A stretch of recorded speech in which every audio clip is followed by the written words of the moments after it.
Brigadier साहब भी हमें कर चुके हैं। ब्रिगेडियर साहब, ट्रंप को जो ईरानी तजावीज़ थी वो पसंद नहीं आई। डोनाल्ड ट्रंप उससे गैर मुतमईन दिखाई दे रहे हैं और अब ईरान कह रहा है कि नई तजावीज़ के लिए सुप्रीम लीडर से मुशावरत वो कर रहे हैं।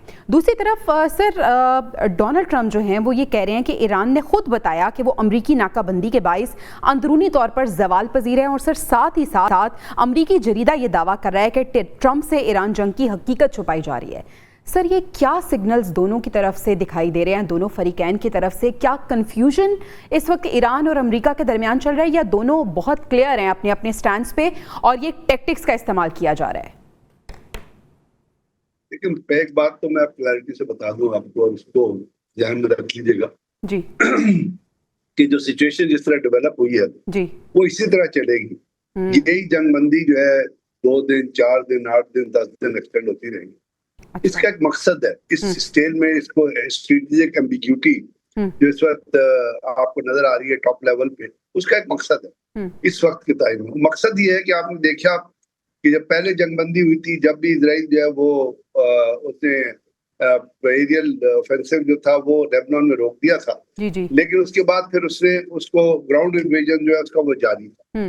अभी आज की तारीख में भी अगर आप देखेंगे तो बुनियादी तौर पे लेबनान के अंदर ग्राउंड ऑफेंसिव जो है वो जारी है, और वहां पे इजराइल कोशिश कर रहा है कि जितना ज्यादा से ज्यादा लेबनान का हिस्सा जो है वो कैप्चर कर सकता है वो कर ले जी। और वहां अपनी वो पांव जमा दे, धाक जमा दे, इसलिए कि वो ग्रेटर इजराइल का हिस्सा बनता है। सीरिया आगे खत्म हो गया, लेबनान के अंदर लटानी रिवर के नॉर्थ और साउथ में जितना इलाका है उसके ऊपर जो है इजराइल जो है वो कब्जा करता जा रहा है, और उस दिन से कब्जा करता जा रहा है। अब मेरी नजर में डोनाल्ड ट्रंप जो है वो एक शील्ड प्रोवाइड कर रहा है इजराइल को कि वो वहां पे जितना इलाका अपने हथिया सकता है वो हथिया ले, इसलिए कि पूरी दुनिया की इस वक्त जो कंसंट्रेशन है वो लेबनान से हट गई है। कोई लेबनान की ईरान भी बात नहीं कर रहा, और दुनिया का कोई और मीडिया या दुनिया की कोई और हुकूमत की बात नहीं कर रही। सारे इस बात पे जुड़े हुए हैं कि जी जंगबंदी बढ़ेगी, परमानेंट पीस होगा या नहीं होगा। इसमें इजराइल जो है वो अपना ऑब्जेक्टिव जो है वो हासिल करी जा रहा है, और उसको डोनाल्ड ट्रंप पूरी तरह सपोर्ट कर रहा है। ब्रिगेडियर साहब, यानी Donald Trump intentionally time buy कर रहे हैं?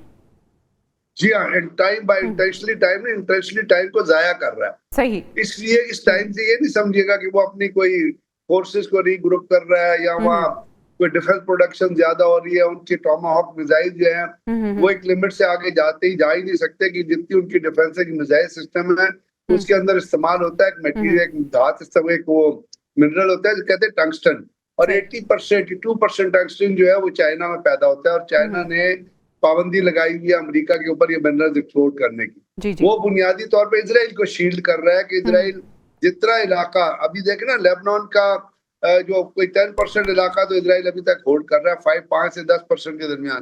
तो 1.3 मिलियन लोग हैं जिनको जो 20% ऑफ इजराइल और लेबनान पॉपुलेशन बनते हैं, जिसको डिस्प्लेस कर दिया गया। एक तो ये मकसद है जो वो हासिल कर रहे हैं। बिल्कुल सही। दूसरी बात ये है कि जो जब तक ये जंगबंदी कोई परमानेंट पीस का अगर आप सोचती है, it is out of question, कोई परमानेंट पीस का मायदा नहीं होगा। नॉट इजराइल या डोनाल्ड ट्रंप कभी परमानेंट पीस का मायदा नहीं करेंगे।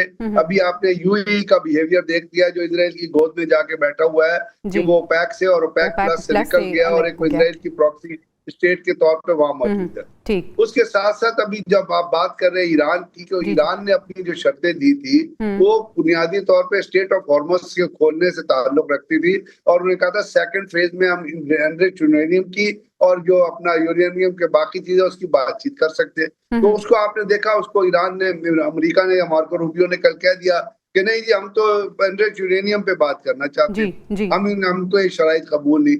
ईरान जो है वो ये चाहता ये है कि किसी तरह से स्टेट ऑफ हॉर्मुज़ का मसला डिसाइड हो जाए, इसीलिए वो मस्कत भी गया था, और मस्कत के ऊपर जाके उन्होंने एक मैसेज ये दिया था कि जी स्टेट ऑफ हॉर्मुज़ को ईरान और मस्कत कंट्रोल करेंगे।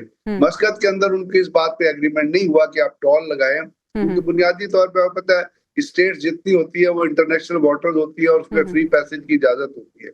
लेकिन ये है कि वहां पे ईरान की इंडिकेशन आ गई। अब एक नए सेट ऑफ प्रपोजल में क्या बनता है, वो America, Abbas Iraqi, Iran, Russia भी गए थे।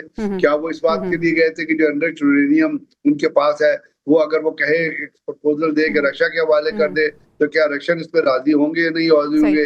तो मुय्यना तौर पर यानी ये भी ब्रिगेडियर खबरें आ साहब रही हैं कि पहले मामला अभी तक सिंप्लीफाई नहीं हुआ, मामला मजीद पेचीदगी की तरफ बढ़ता जा रहा है। इस